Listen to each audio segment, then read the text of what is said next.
اللہ مدد نہیں کرتا. اور اس کے لیے پہلی شرط بھی یہ ہے، جنگ یرموک میں جب صحابہ کی لڑائی لمبی ہو گئی تو مسلمان خواتین نے صحابہ کو صرف مدینہ منورہ سے اتنا سارا ایک جملہ لکھا، لمبا خط نہیں لکھا، صرف اتنا ایک جملہ لکھا. فرمایا مسئلہ کیا بن گیا، اتنی لمبی لڑائی کیوں ہو گئی؟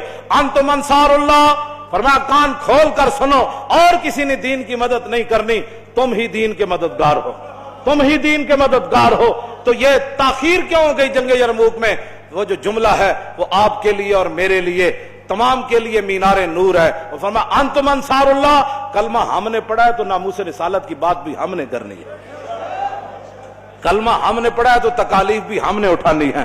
کلمہ ہم نے پڑھا ہے تو رسول اللہ کے دین کو تخت پر بٹھانا بھی ہمارا کام ہے.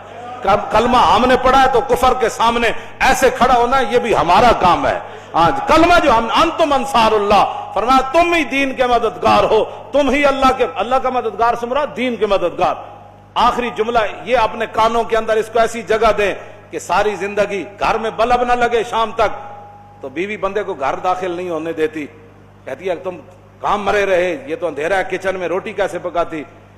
چولہا خراب ہو جائے تو شام تک چولہا ٹھیک ہو جاتا ہے، اور مشین خراب ہو جائے تو مشین ٹھیک ہو جاتی ہے. مجھے آج تک سمجھ نہیں آئی، ہم لوگوں کے ذمہ کام لگاتے ہیں، یہ کام کرو تو کہتے ہیں جی مجھے اور کام پڑ گیا تھا.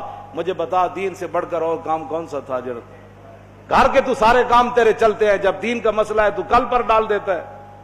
حضرت سیدنا صدیق اکبر نے حضرت عمر کو جو وصیتیں کی نا لمبی چوڑی، ان میں سے ایک یہ بھی تھی. فرمایا عمر بہت سارے اللہ کے معاملات ہیں جو رات کو کیے جائیں تو وہ دن کو، رات والے دن کو قبول نہیں کرتا، دن والے رات کو قبول نہیں کرتا.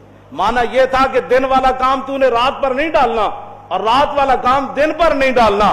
بہت سارے معاملات ایسے ہیں جو اللہ رات کو ہی قبول کرتا ہے اور دن والے دن کو ہی قبول کرتا ہے.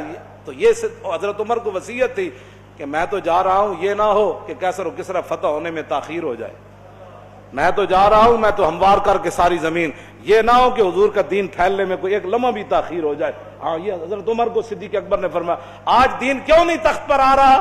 جس سے بات کرو وہ گھر کے لیے تو بڑا مخلص ہے، لیکن جب دین کی بات آئے تو کہتا ہے میرے پاس ٹائم ہی نہیں. میں آپ کے لیے دعا گو ہوں. بھائی دعا گو جن کا ہم کام کر رہے ہیں نا